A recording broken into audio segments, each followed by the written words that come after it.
This is supposedly the vocalization of a Bigfoot coming from the terrifying story of a hunter who had a very close encounter with Bigfoot. This is his story. I never believed in Bigfoot until that night in November when one followed me home from my trail camera.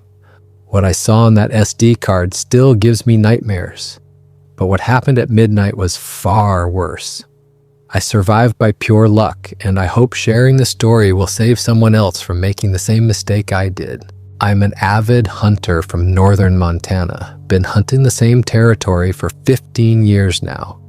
Know every ridge and hollow like the back of my hand. The area I hunt is about 12 miles from the nearest road, deep in backcountry that most people never see. It's rugged country, the kind where cell phones don't work and you can go days without seeing another person. Mountains rise up steep on all sides, covered in thick pine and Douglas fir. Streams cut through the valleys, cold and clear. It's beautiful country, wild and untouched. The area is known for elk and black bear. Every fall, hunters come from all over to try their luck during the season. But most of them stick to the easier terrain closer to the roads, the kind of places you can drive your truck right up to and set up camp without much effort. I prefer going deeper, where the elk are bigger and the crowds are non-existent, where you really have to work for your trophy. That's where I set up my trail cameras. That's where I've taken my best trophies over the years. But locals also whisper about other things that live out there. Stories passed down through generations, from grandfather to father to son. Tales of massive creatures seen moving through the trees at dusk. Sounds heard in the night that don't match any known animal. Deep whooping calls that echo through the valleys. Footprints found in remote areas, too large to be from a bear or a man. Trees bent and broken in ways that suggest incredible strength. Most people dismiss these stories as folklore, campfire tales meant to scare tourists and add mystery to the wilderness. Something to talk about over beers at the local bar. I always figured the same thing. I'd spent 15 years hunting that country and never seen anything unusual. Never heard anything I couldn't explain. Never found evidence of anything beyond the normal wildlife you'd expect in Montana mountains. Until last November. Early November last year, I headed out to check my trail cameras. I'd left them up for 2 weeks, hoping to get some good footage of the elk migration. This is prime time for elk hunting, when the big bulls are still around before the deep snow drives them to lower elevations. I run about 5 cameras spread across my hunting area, each one positioned to catch different game trails. Strategic placement is everything with trail cameras. You want them where animals naturally travel, near water sources or food sources, or along ridge lines. The furthest camera is mounted on a big pine tree overlooking a salt lick I maintain. I haul salt blocks up there every few months, creating a mineral lick that draws elk and deer. It's hard work getting those 50-pound salt blocks that far into the backcountry, but it pays off during hunting season. That particular camera has given me my best footage over the years. Trophy bulls that I've tracked and taken, does with their fawns, bears coming to lick the salt. It's like having a window into the secret life of the forest. The morning I went out to check the cameras, something felt off right from the start. I noticed it as soon as I turned onto the logging road that leads to the trailhead. The woods were too quiet. Normally you'd hear birds calling, squirrels chattering, the usual forest sounds that tell you the ecosystem is alive and functioning. Ravens croaking from the treetops, jays scolding anything that moves, woodpeckers hammering away at dead trees. But that day there was nothing, just an eerie stillness that made the hair on the back of my neck stand up. The kind of silence that happens when predators are around and every small animal has gone into hiding. I've experienced it before, usually when there's a mountain lion in the area. Everything goes quiet and still, waiting for the danger to pass. But mountain lions are rare in these parts. We get them occasionally, but not often, and they avoid people. This felt different somehow, more deliberate, more ominous. I'd been hunting long enough to trust my instincts. When something feels wrong in the woods, it usually is. Your subconscious picks up on subtle cues that your conscious mind hasn't processed yet. The absence of normal sounds, a faint smell on the wind, the way shadows fall. But I pushed the feeling aside and kept going. I'd driven 2 hours to get out there, woken up at 4 a.m, made the long drive through winding mountain roads. I wasn't about to turn back just because the forest was quiet. I rationalized it as maybe the temperature. It had been an unusually cold night, dropping into the low 20s. Maybe that had driven the animals into shelter, or the wind direction. Sometimes when the wind comes from certain directions, it carries sound away from you instead of toward you, or any number of natural factors that can affect animal behavior. Barometric pressure changes, the phase of the moon.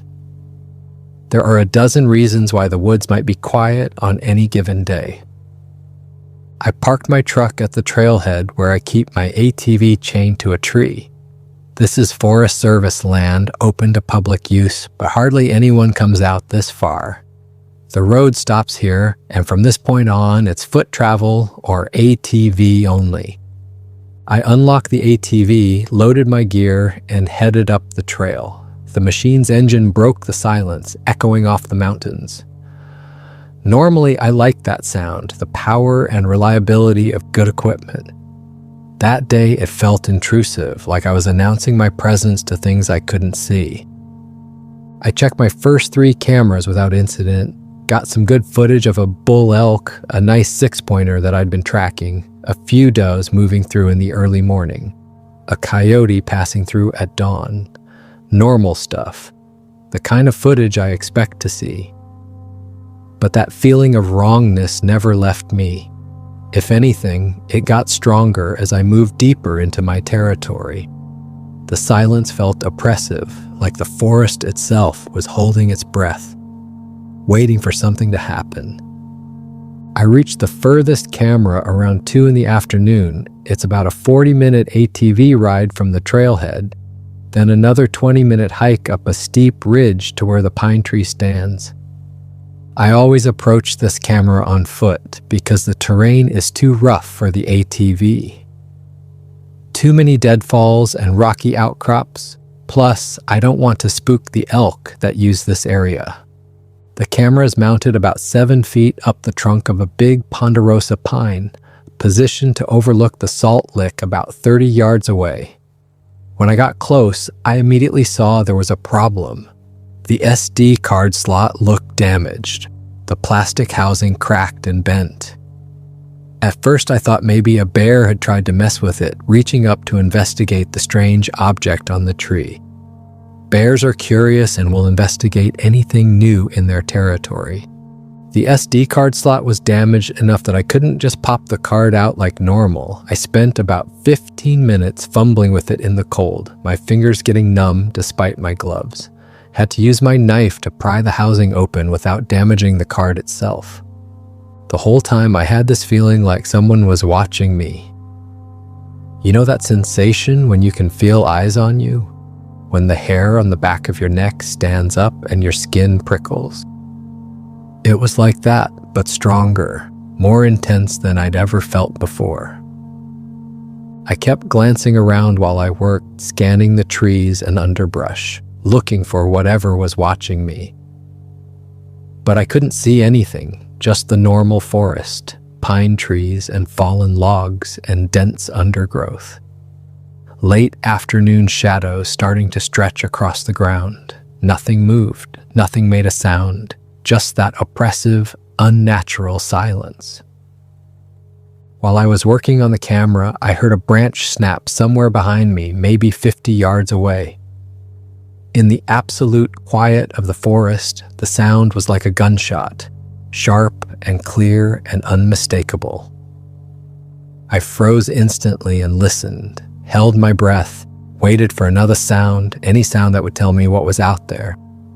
Nothing. Just that silence pressing in from all sides, heavy and threatening.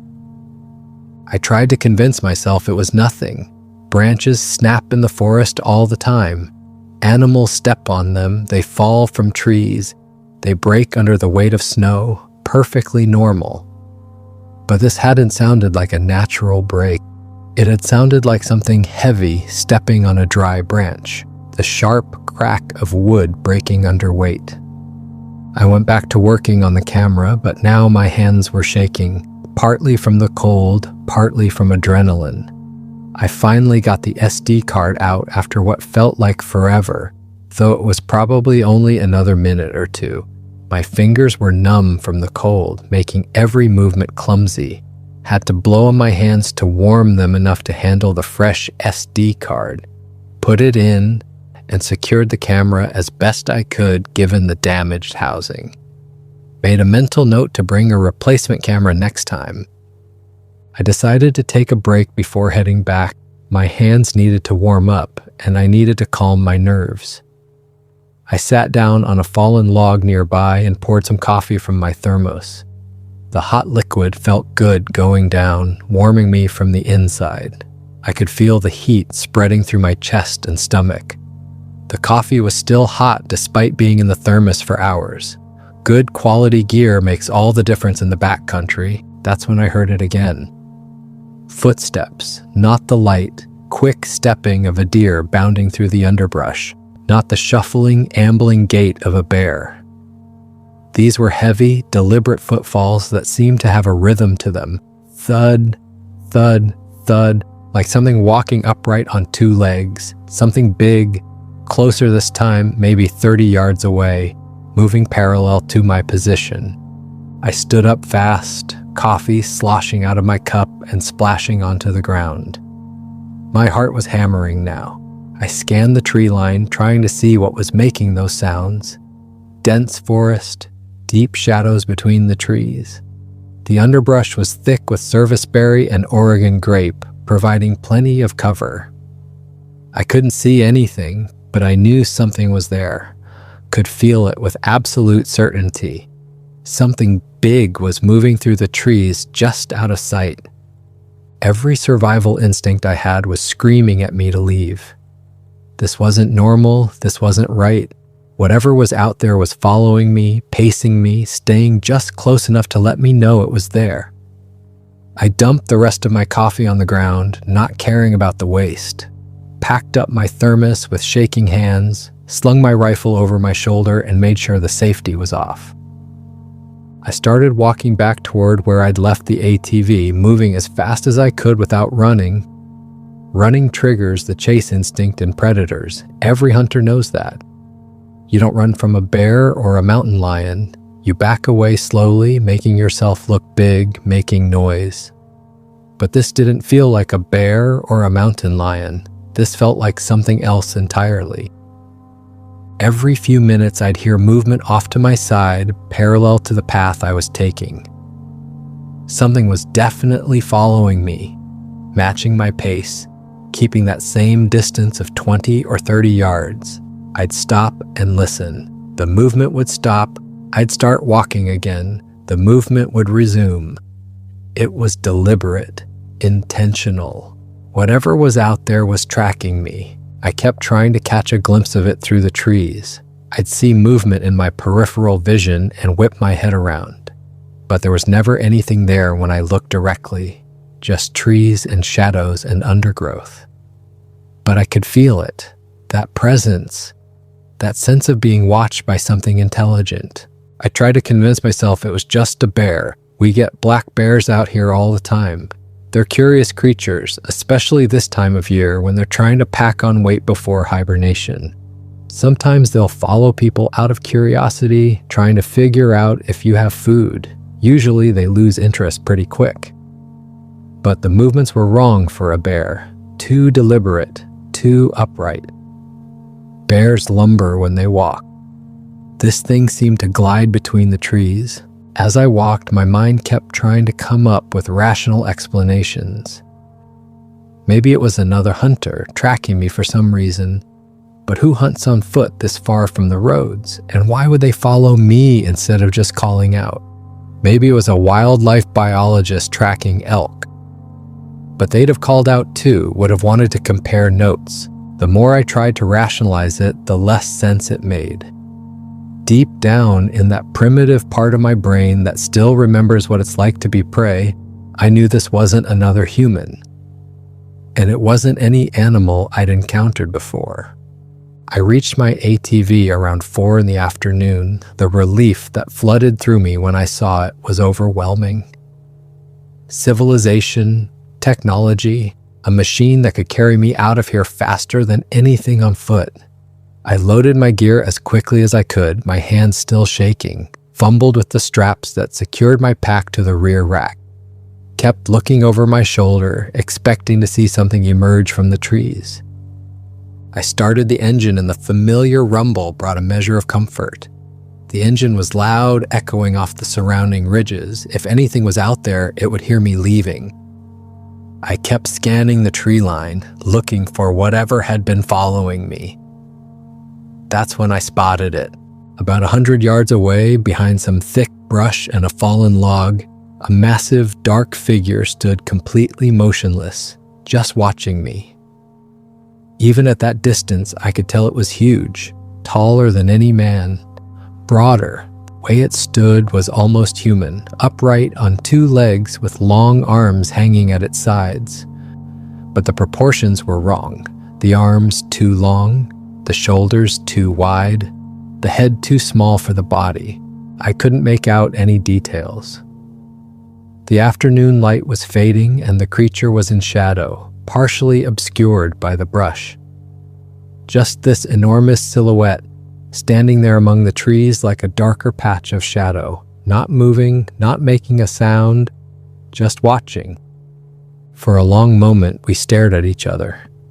Me on my ATV with the engine running, ready to flee. It standing motionless in the forest, making no move to approach or retreat. The distance between us felt both too far and too close. I wanted to see more clearly, wanted to know exactly what I was looking at. But I also wanted to put as much distance between us as possible. I didn't wait around to see what it would do. I hit the gas and the ATV lurched forward, tires spinning on the loose dirt. I drove away as fast as that machine would go, faster than was safe on the rough trail. Kept checking over my shoulder, expecting to see it following. But the figure didn't move. It just stood there watching until I rounded a bend and lost sight of it. The ride back to the trailhead took half the normal time. I pushed the ATV hard, taking risks on the rough terrain that I'd never normally take. Didn't care about damaging the machine. Didn't care about the jarring impacts when I hit bumps and rocks. I just wanted to get out of there. I reached my truck and transferred all my gear with record speed. Threw everything in the bed in a jumbled pile. Didn't bother organizing it or securing it properly. Just wanted to be moving. Even there, in the relative safety of the trailhead with my truck right beside me, I couldn't shake the feeling of being observed. I kept looking around, scanning the forest on all sides. The sun was setting now, shadows lengthening across the small clearing where vehicles park. The forest felt like it was closing in, full of places where something could hide and watch. Nothing moved that I could see. No sounds carried from the trees. But the feeling persisted, that crawling sensation of eyes on me, the certainty that something was out there in the growing darkness, watching me from concealment. I got in my truck, locked the doors, and left. Drove down that rough logging road faster than was wise, bouncing over ruts and potholes, rocks pinging off the undercarriage. I didn't slow down until I reached the paved county road, didn't relax until I saw other vehicles, signs of civilization, and other people. I got home around 6 in the evening. The sun had just finished setting, leaving that last glow of twilight on the western horizon. My place is about 8 miles outside a small town, population 500. It's called a town, but it's really just a wide spot in the road. A gas station, a bar, a general store, and maybe 40 houses scattered along the valley. I live in an isolated cabin about 2 miles past the edge of town. I'd picked that spot because I liked the privacy, liked being away from neighbors and noise, liked being able to step out my door and be in the wilderness. Now, driving up to that dark cabin surrounded by forest, I was wishing I'd chosen somewhere a little less remote. My closest neighbor is 2 miles down the road, an older couple, retired, who keep to themselves. We wave when we pass each other on the road, but rarely talk. In an emergency, they're too far away to help. I'd always liked that isolation, that sense of being alone in the world. That night, it felt different. It felt vulnerable. My wife had left that morning to visit her sister for the weekend. 2-hour drive to Missoula, where her sister lives with her family. They'd planned this trip for weeks, girls' weekend, shopping, and catching up. She'd be gone until Sunday afternoon. I was completely alone. At the time when she'd first told me about the trip, I'd been looking forward to having the place to myself. A weekend of doing whatever I wanted, watching football and drinking beer, working on projects in my shop, maybe doing some reloading for the hunting season. Now I wasn't so sure. Now the idea of spending 2 nights alone in that isolated cabin didn't seem so appealing. I unloaded my gear and brought the SD card inside, left most of the stuff in the truck bed. Normally, I'd bring everything in, clean my rifle, put everything away properly. But I was exhausted and rattled and just wanted to be inside with the doors locked. Made myself some dinner, nothing fancy, just a couple hamburgers on the stove. But I couldn't really taste them. My mind was elsewhere. I kept thinking about that figure standing in the trees, about those heavy footsteps following me through the forest, about the unnatural silence of the woods, about the damaged camera. The more I thought about it, the more questions I had. What had damaged the camera? Had something deliberately tried to break it? Or was it just random damage from weather or animals? Around 8 o'clock, I decided to check the trail camera footage. Curiosity was eating at me. I needed to know what that camera had recorded. Needed to see if there was anything unusual. Part of me was hoping to see a bear or an elk, something normal that would explain the strange feelings I'd had. Another part of me, the part that had felt those eyes watching from the forest, knew I was going to see something else. I sat down at my kitchen table with my laptop and plugged in the SD card. The card reader accepted it without problem. I opened the folder and saw the usual collection of JPG image files and AVI video files. Trail cameras capture both still photos and short video clips when they detect motion. I started going through the files chronologically. Started 2 weeks ago when I'd last checked the camera, fast forwarding through the usual stuff. Deer coming to the salt lick, does and yearlings mostly. A nice bull elk showed up in several clips. 6-point rack, good body size. He'd be a trophy if I could take him during the season. Coyote passing through, ravens landing near the salt lick, normal wildlife. Then I reached footage from 3 nights ago. The timestamp showed 2:13 a.m. middle of the night. The infrared camera switched to night mode, everything in shades of gray and white. I could see the salt lick in the foreground, the trees beyond it, dark shapes against the darker forest. A large, dark shape approached the camera from downwind, moving slowly and deliberately. As it got closer, I felt my stomach drop. My hands went cold. The Bigfoot was massive, had to be at least 8 feet tall, maybe 9, covered in dark brown fur that looked almost black in the infrared light. Long arms that hung past its knees, broad shoulders, a domed head that seemed small for the body. It walked directly toward the camera, not randomly stumbling upon it, but moving with clear purpose, like it knew exactly where it was going. like it had seen the camera before and was coming back to it. The way it moved was unsettling, not like an animal, more like a person who knew exactly what they were doing. Each step was placed carefully. The arms swung naturally at its sides. The posture was upright, shoulders back. As it got closer, I could see more details. The fur was matted in places, clean in others. The face was flat, more human-like than ape-like. Eyes reflected the infrared light, showing as pale circles in the dark face.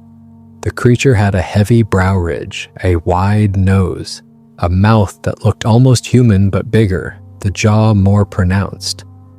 The Bigfoot reached the pine tree where the camera was mounted. It stopped directly in front of it, maybe 6 feet away. For a long moment, it just stood there looking at the camera. Then it reached up with one long arm. I watched those fingers, at least 6 inches long, manipulate the camera housing. Testing it.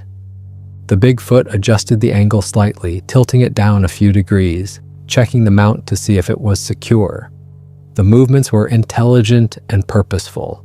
This wasn't an animal randomly interacting with an object. This was something examining the camera with clear understanding of what it was. Then it did something that made my blood run cold. The Bigfoot stepped back slightly and looked directly into the camera lens. Those eyes, reflecting the infrared light, seemed to glow in the darkness. They were spaced wide apart, larger than human eyes, but the expression in them was disturbingly intelligent, aware, knowing. Its mouth moved. I could see the jaw working, the lips pulling back to show teeth. Large teeth, white in the infrared light. And it was making sounds. I could see the throat moving, the chest rising and falling with breath. I turned up the volume on my laptop as high as it would go, leaned close to the speakers. What I heard made every hair on my body stand up. Deep, rumbling vocalizations that resonated through the laptop speakers, not random grunts or animal noises. These were deliberate sounds with varied tones, rising and falling in pitch, almost like language. Like the Bigfoot was speaking to the camera, the sounds had structure, patterns, long, low rumbles punctuated by higher-pitched hoots, a series of clicks that seemed almost like consonants. The complexity was stunning. Whatever this creature was, it had some form of communication, some way of conveying meaning through sound. The Bigfoot seemed to be speaking directly to the camera, or through the camera, to whoever would eventually watch this footage. To me. The sounds went on for maybe 30 seconds. Then the Bigfoot fell silent. It stood there for another moment, those glowing eyes staring at the lens. The expression on its face, if you could call it that, seemed intense, focused, like it was trying to communicate something very specific and very important. Then the Bigfoot reached up again and tested the camera mount one more time, making sure it was firmly attached, making sure it wouldn't fall or move, like it wanted the camera to stay exactly where it was. Wanted it to keep recording. The creature stepped back, looked at the camera one more time. Then it turned and began to walk away back into the forest. But it didn't just leave. It glanced back over its shoulder twice as it walked. Long, deliberate looks back at the camera, making sure it was still there, making sure it was still recording. The last glance felt threatening, purposeful, like a warning. Then the Bigfoot disappeared into the darkness beyond the range of the infrared light. I sat back from the laptop, my heart pounding so hard I could hear it in my ears. My mouth was dry, my hands were shaking. The realization hit me like a physical blow. The Bigfoot knew about the camera. It had found it at some point, examined it, understood what it was. And 3 nights ago, it had come back to it, deliberately, to leave a message. The sounds it made. That wasn't random vocalization, that was communication. A warning maybe, or a threat. or a message I was too human to understand. But it was meant for whoever checked that camera, meant for me. I looked at the timestamp again, 3 nights ago at 2:13 a.m., meaning the Bigfoot had been near my cameras for days, maybe weeks. How long had it known about them? How long had it been watching them? Watching me every time I came to check them or adjust them or change the batteries? And today, when I went to check the camera, it had followed me. That hadn't been random, it had been waiting for me to come, waiting for me to retrieve the SD card, wanting me to see this footage. This was all deliberate, planned. The Bigfoot had left a message and wanted to make sure I got it. The damaged camera housing suddenly made sense. The Bigfoot had tried to open it, had tried to get to the SD card maybe, or had tried to break the camera, but it was built tough, designed to withstand weather and animals. The damage I'd seen was from something trying to pry it open or tear it off the tree. My mind raced through the implications. The Bigfoot knew about human technology, understood what cameras were, at least on some level, understood that they recorded and that humans came back to check them, had waited for me to come check this one so it could follow me, so it could track me back to wherever I came from. I thought about those footsteps I'd heard in the forest, the sense of being followed. That figure standing in the trees watching me drive away, it hadn't just followed me part way. What if it had tracked me all the way to my ATV, all the way to my truck, all the way here? I stood up from the table abruptly. The chair scraped against the floor, loud in the quiet house. I went around checking all the doors and windows, front door locked, back door locked, windows latched. My cabin is solid log construction, built in the 70s when people still knew how to build things right. Heavy timbers chinked with concrete, double pane windows, built to withstand harsh Montana winters and keep the heat in. But suddenly it felt fragile, inadequate. Those walls were thick, sure, but I'd seen the size of that Bigfoot, seen the length of those arms, the strength in them. If it wanted to get in, what could really stop it? I turned on all the exterior lights, flooded the yard and driveway with light from the floodlights mounted on the corners of the cabin. Maybe that would help. Maybe that would keep anything away. Predators generally avoid bright light. But was the Bigfoot really a predator?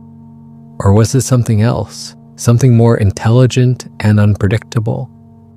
I checked the rifle cabinet and pulled out my .30-06, made sure it was loaded.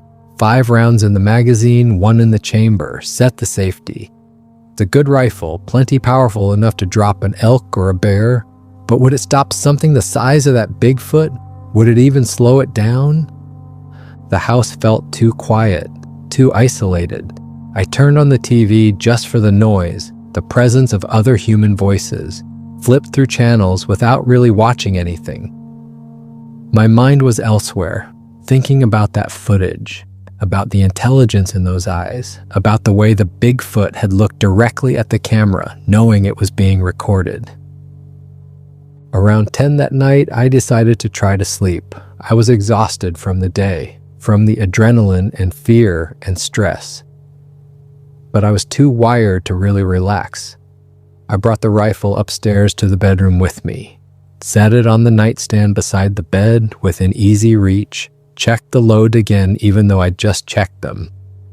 5 in the magazine, 1 in the chamber, safety on.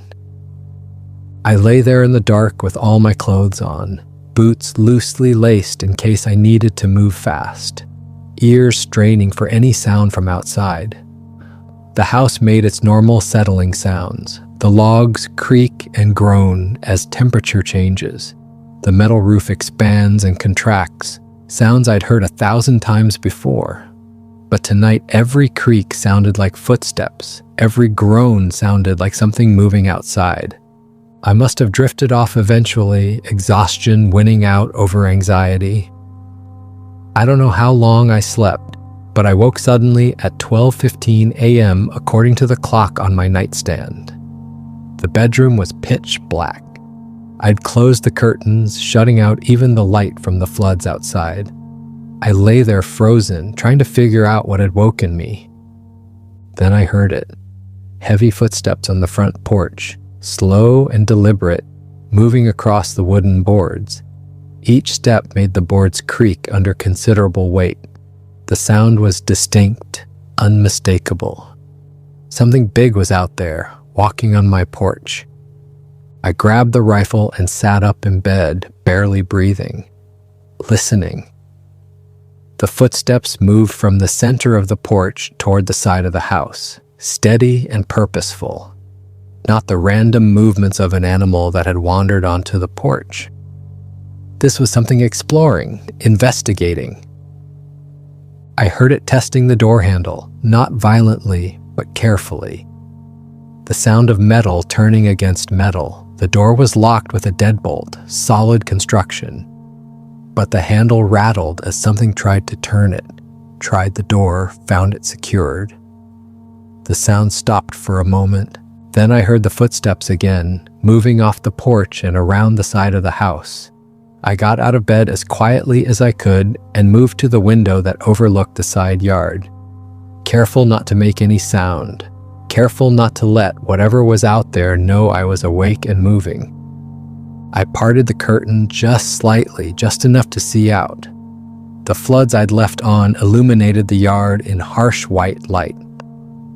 And there it was, the Bigfoot, right there outside my house, even bigger than I'd thought from the video.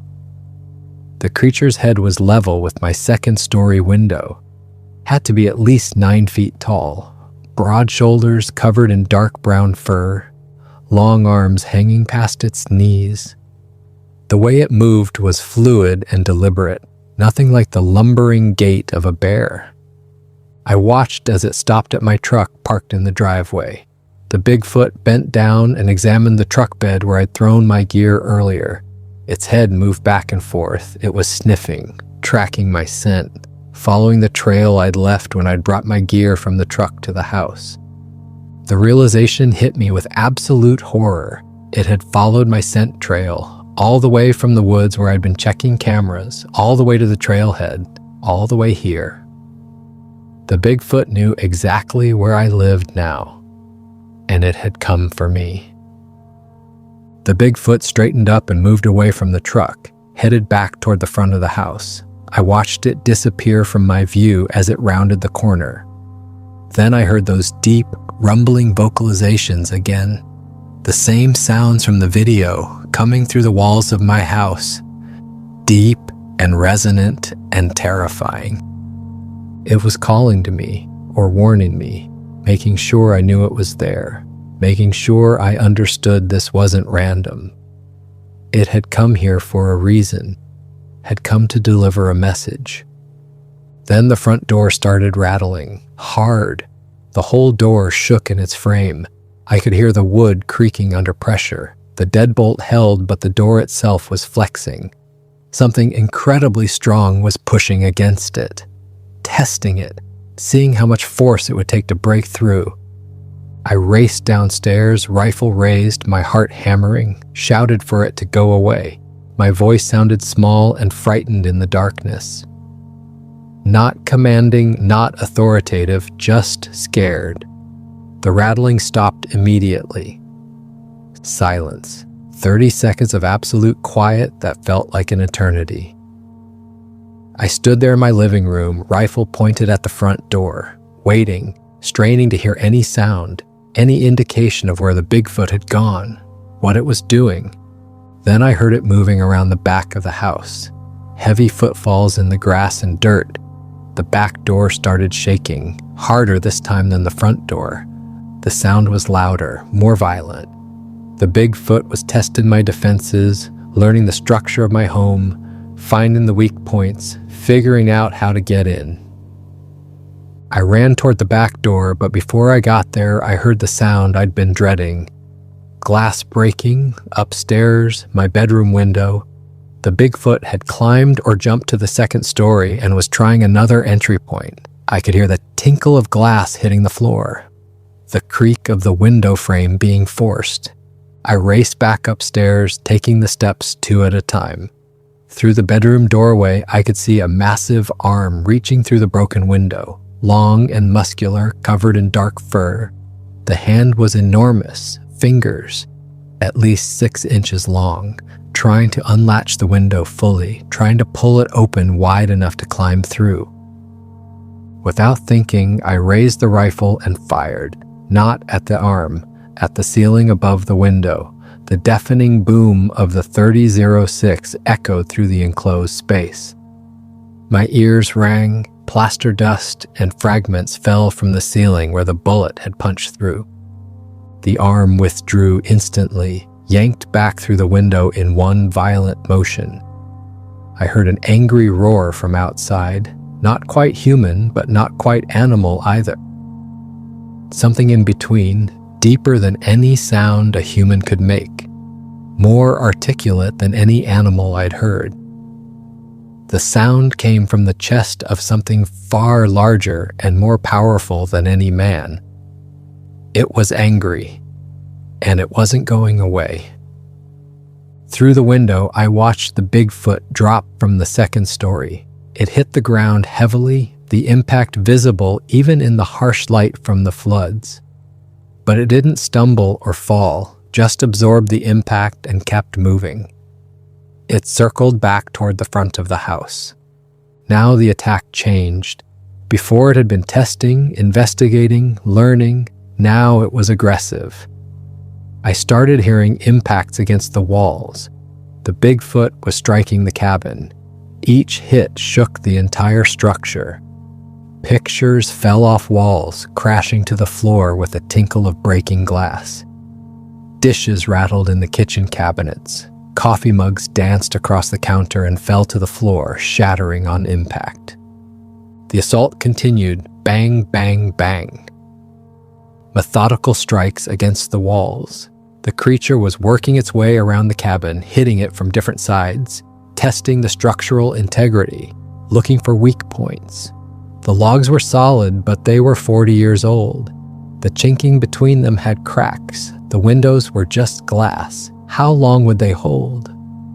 I ran downstairs, rifle in one hand, grabbing the wall to steady myself as the impacts continued. Got to the living room and grabbed my truck keys from the hook by the door. My truck was parked about 30 feet from the front door, maybe a 10-second sprint across open ground. If I could just reach it, I could get out of here, drive to town, find help.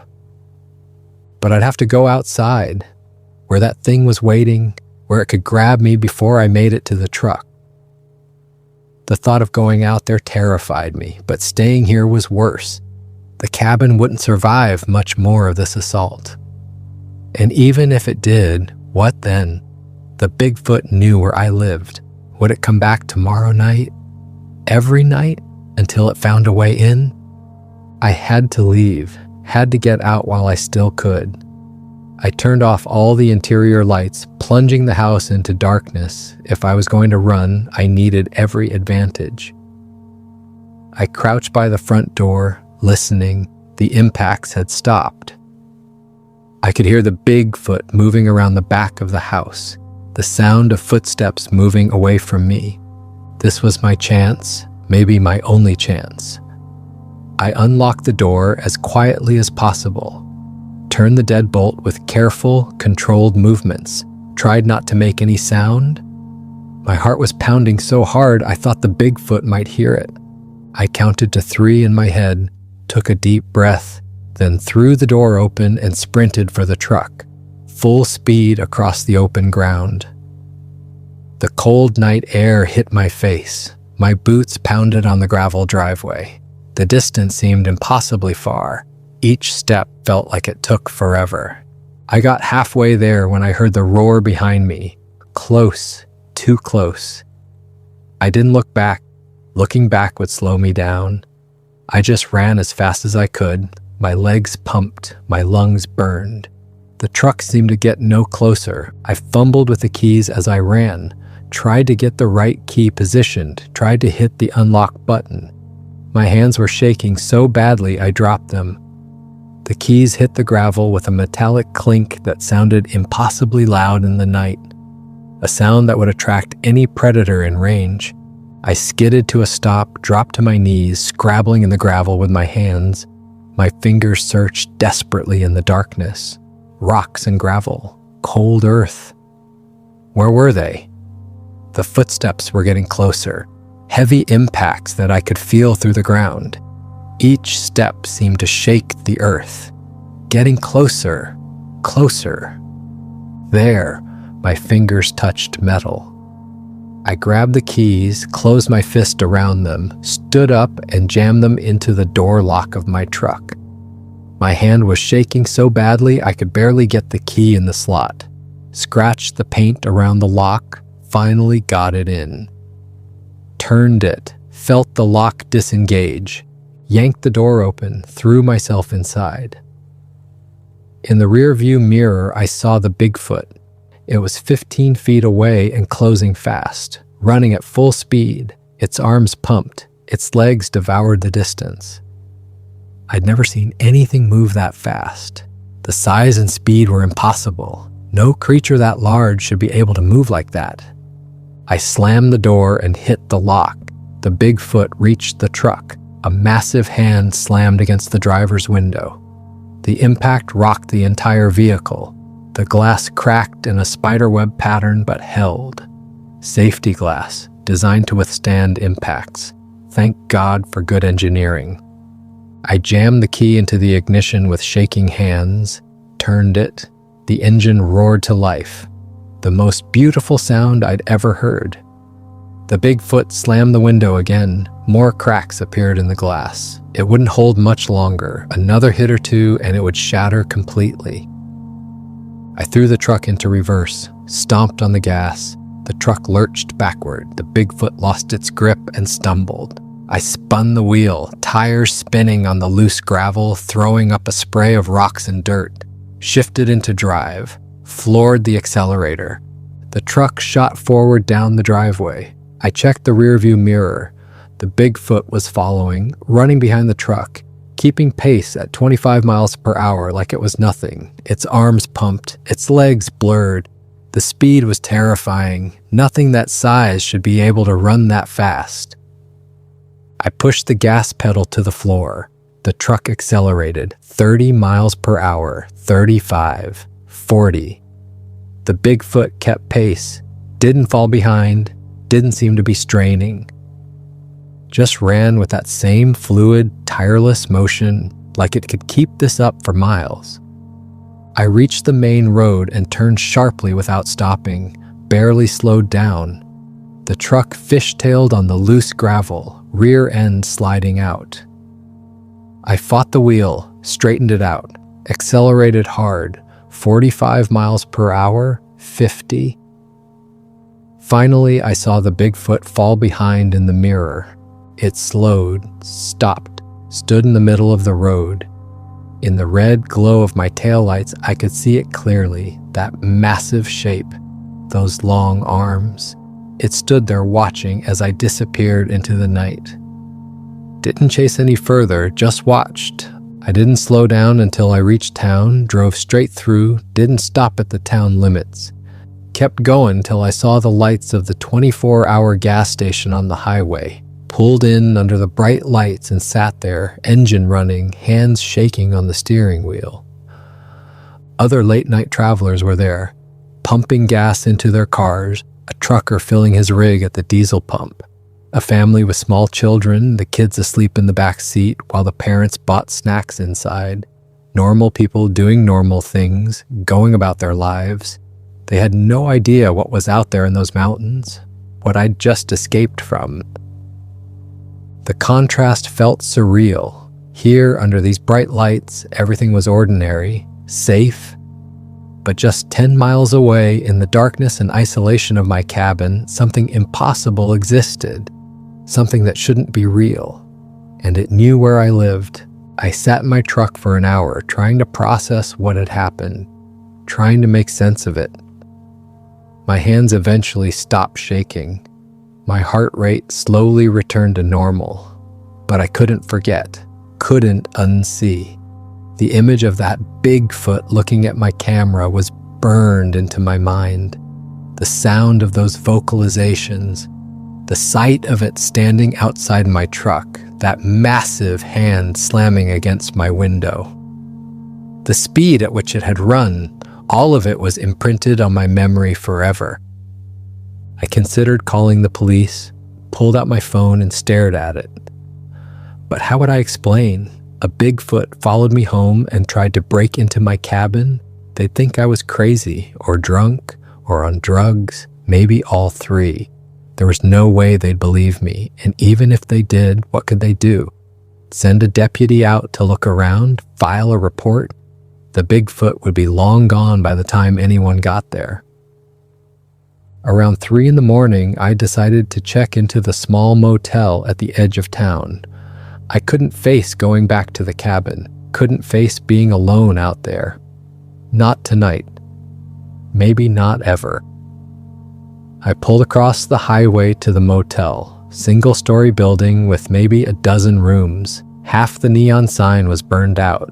Place looked run down, but I didn't care. The night clerk was watching TV in the tiny office. Older guy, maybe 60, with gray hair and glasses. He looked up when I walked in. If he noticed my disheveled appearance, my wild eyes, he didn't comment. Just asked how many nights. I said 1, paid cash, took the key, told him I'd had a furnace problem at home. Needed a room until I could get it fixed in the morning. He nodded, not really caring about the details, gave me a room key attached to a plastic tag with the room number. Room 7. Lucky number, I thought, though I didn't feel very lucky. The room was basic. Queen bed, small TV, bathroom with a shower, generic motel art on the walls, worn carpet. But it had a solid door with a deadbolt and a chain. It had neighbors on both sides. It had the highway right outside with passing traffic. It felt safe in a way my cabin hadn't. I lay awake the rest of the night in that motel room, jumping at every sound. The hum of the ice machine down the walkway, footsteps in the hallway, other guests coming or going. A door closing somewhere, the thud echoing through the thin walls. A truck engine starting in the parking lot. Every noise sent adrenaline shooting through me, made my heart race, made me grab for the rifle I'd brought in with me. I kept seeing those glowing eyes staring at me through the camera, kept hearing that deep, rumbling voice making sounds I couldn't understand but whose intent was clear. Warning, threat, message. The Bigfoot had wanted me to see that footage, had waited for me to retrieve it, had followed me home to make sure I understood, to make sure I got the message. This was its territory. I was the intruder, and I needed to leave. I finally gave up. Trying to sleep around 6 a.m. when the sky started getting light. Took a shower, trying to wash away the fear and stress, changed into the spare clothes I keep in my truck. Looked at myself in the bathroom mirror. I looked like hell. Eyes bloodshot from lack of sleep, face pale, hands still trembling slightly. I looked like someone who'd seen things they couldn't explain. At dawn, I called my neighbor down the road. Woke him up probably, but I needed to know if my cabin was still standing, if there was damage, if there was evidence of what had happened. I asked him to drive past my place and check if anything looked wrong. Didn't give him details, just said I'd had to leave in a hurry last night and wanted to make sure everything was okay.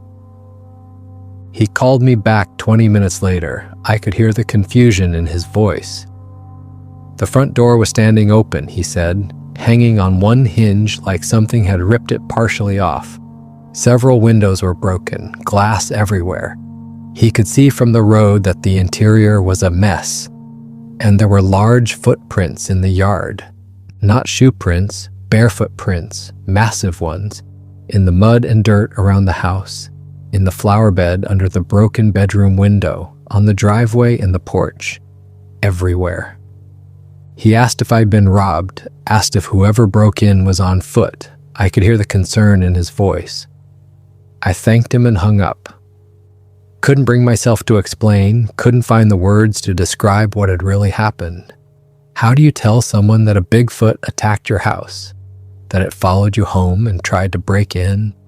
I waited until full daylight, then returned home. Asked my neighbor to follow me in his truck. He probably thought I wanted backup in case whoever broke in came back.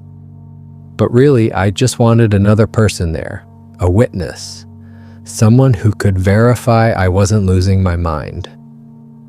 We pulled up to the cabin around 7:30. In the morning light, the damage was worse than I'd imagined. The front door hung at an angle, the top hinge torn from the frame. The bottom hinge held but was bent. Deep gouges marked the wood around the lock where something had tried to pry it open. The door itself had cracks radiating from where it had been struck. Several windows were broken, glass scattered across the porch and yard. The bedroom window was completely destroyed, the frame twisted and bent. Shards of glass glittered in the morning sun. The exterior walls had damage I couldn't explain to my neighbor. Deep impacts in the logs, places where the wood had been struck with incredible force, leaving dents and cracks. We went inside carefully. Glass crunched under our boots. The living room was a disaster. Pictures had fallen off walls, frames broken. My bookshelf had tipped over, books scattered across the floor. In the kitchen, dishes were broken on the floor, the cabinet doors hanging open.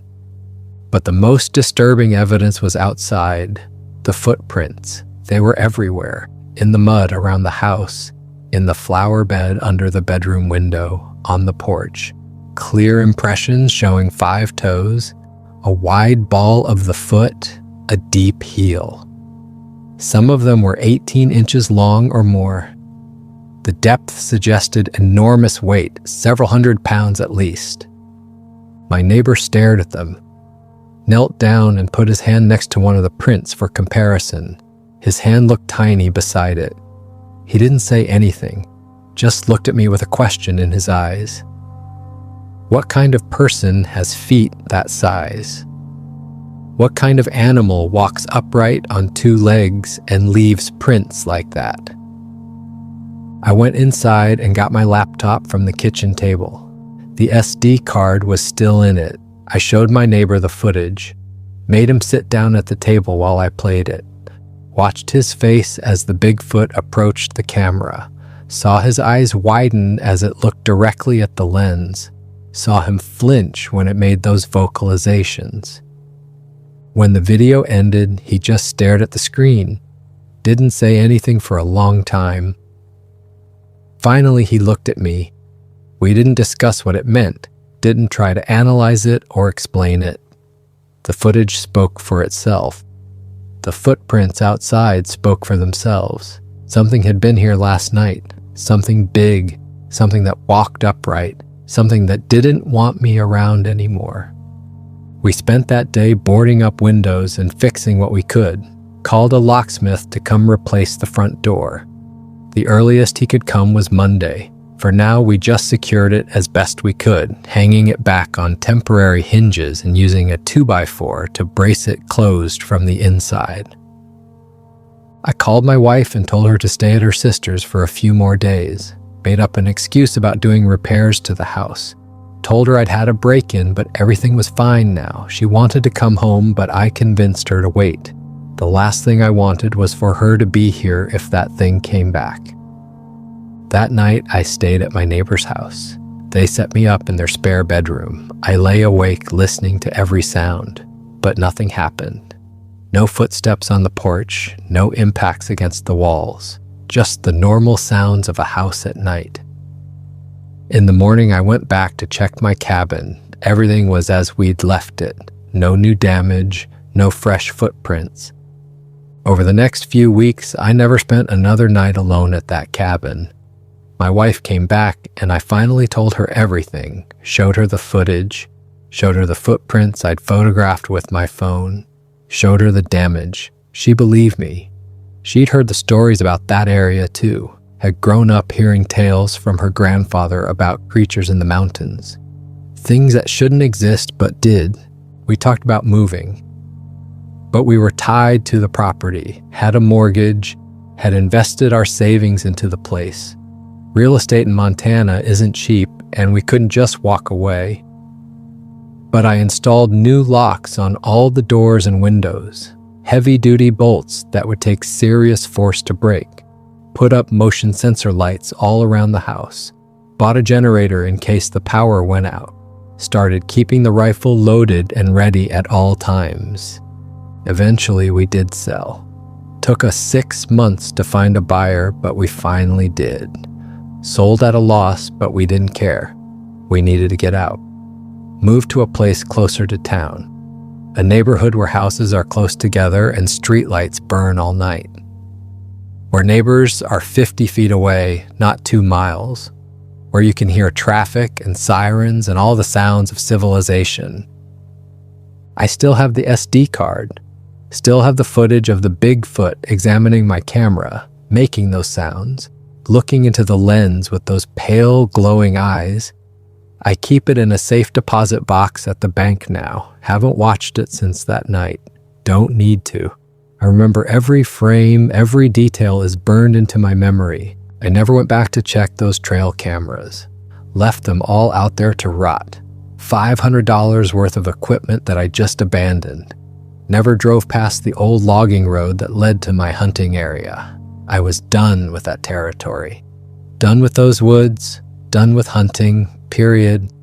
Sometimes at night, I still hear that deep, rumbling voice in my head. Those deliberate vocalizations that sounded almost like speech. I wonder what the Bigfoot was trying to tell me through the camera. Was it a warning to stay away? A threat of what would happen if I came back? A message I was too human to understand? I'll never know. But the intent was clear enough. This is our territory. You're not welcome here.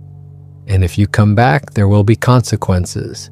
I think about how the Bigfoot waited until I came to check the camera, how it followed me home, how it tested every entrance to my cabin, learning its defenses.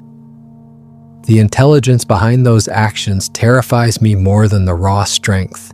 This wasn't a mindless animal. This was something that thought, that planned, that understood cause and effect.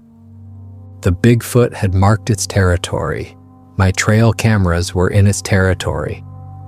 And that midnight, it came to deliver its message. The message was clear, even if I didn't understand the words it spoke through the camera. Leave. Don't come back. This land belongs to something else, something that was here long before humans, something that will be here long after we're gone. I've thought a lot about what happened, tried to make sense of it, process it. I used to think I understood the wilderness, thought I knew what lived out there, thought 15 years of hunting that country made it mine in some way. I was wrong about all of it. I was just a visitor in something else's home. A temporary guest who had overstayed his welcome. And when I didn't take the hint, when I kept coming back with my cameras and my salt licks and my guns, the Bigfoot decided to make the message clearer, much clearer. The Bigfoot didn't want to kill me. I realize that now. If it had wanted me dead, I'd be dead. That thing was strong enough to tear my cabin apart, fast enough to catch me before I reached my truck. But it didn't. It just wanted me gone. Everything that happened was designed to scare me away, to make me understand that I wasn't welcome there anymore. And it worked. I got the message, loud and clear. I never hunted that territory again, never even drove past the turnoff to the old logging road. Some boundaries, once you cross them, you can't uncross. And some warnings, once you ignore them, come with consequences. I ignored the warnings. The quiet woods, the feeling of being watched, those enormous footprints in the mud following my trail. I checked that camera even though everything in my gut told me to leave. I took the SD card home even though I should have thrown it in the nearest river. And that midnight, I learned the price of ignoring those warnings. People ask me sometimes if I miss hunting. Miss being out in the woods? I tell them no. The wilderness isn't what I thought it was. It's not empty. It's not waiting for us to explore it. It's occupied. And the things that live there have been there far longer than we have. They have their own territories, their own rules, and they don't appreciate intruders.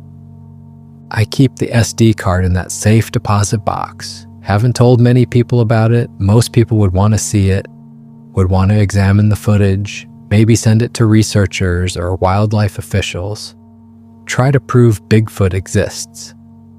But I remember what happened when I watched that footage, how the Bigfoot followed me home that same day, like it knew I'd seen it, like it had been waiting for that exact moment. I don't know how it knew. Maybe it had been watching my cabin. Maybe it tracked me every time I went to check cameras.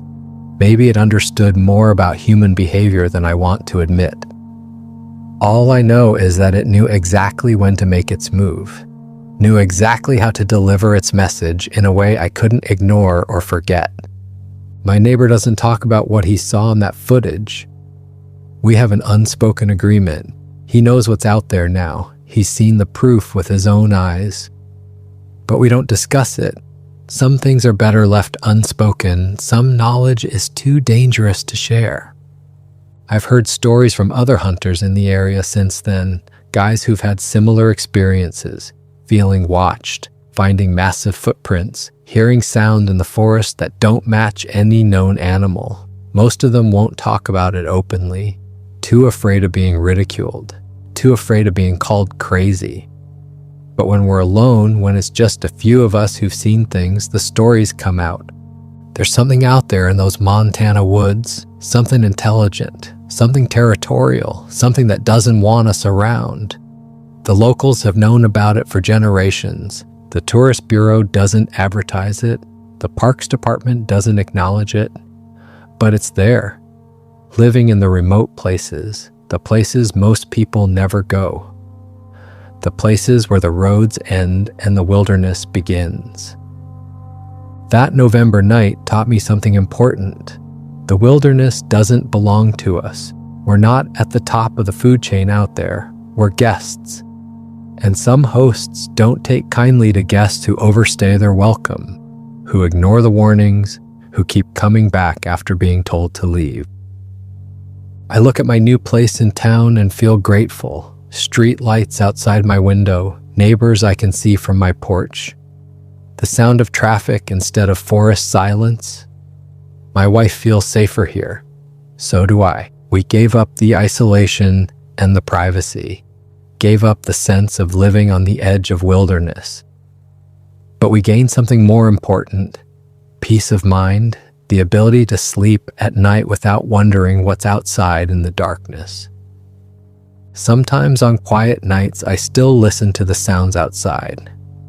Make sure the doors are locked, check the windows. My wife tells me I'm being paranoid, that we're safe here in town. That thing is miles away in the mountains. She's probably right, but I can't shake the memory of those glowing eyes staring at me through the camera lens, that massive shape circling my cabin, the sound of my window breaking as a furred arm reached inside. I wonder sometimes if the Bigfoot is still out there, still living in those woods, still checking its territory for intruders.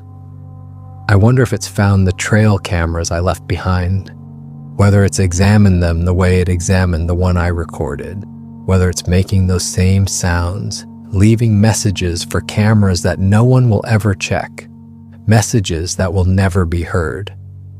I hope whoever hunts that area next is smarter than I was. I hope they pay attention to the warnings, the quiet woods, the feeling of being watched, the massive footprints.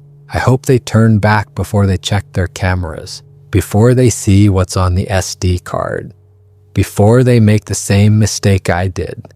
Because once you see that footage, there's no unknowing it. Once you watch the Bigfoot look into your camera and speak in that deep, rumbling voice, you can't pretend it doesn't exist. And once it knows you've seen it, once it knows you've heard its warning, it will come for you. It will track you to your home. It will test your defenses. It will make sure you understand the message, Leave. Don't come back. This is our territory, and you're not welcome here anymore. That's what I regret most. Not the broken windows or the damaged cabin, not the fear or the sleepless nights, not selling at a loss or moving to town. I regret checking that camera, regret watching that footage, regret taking that SD card home with me. Because that's when it became personal. That's when the Bigfoot decided I needed to learn a lesson. And that midnight, I learned it the hard way. Some territories aren't meant to be hunted. Some creatures aren't meant to be filmed. Some warnings aren't meant to be ignored. I ignored all three. And I paid the price, almost paid with my life. If you hunt in remote areas, if you use trail cameras, if you spend time deep in the backcountry, learn from my mistake.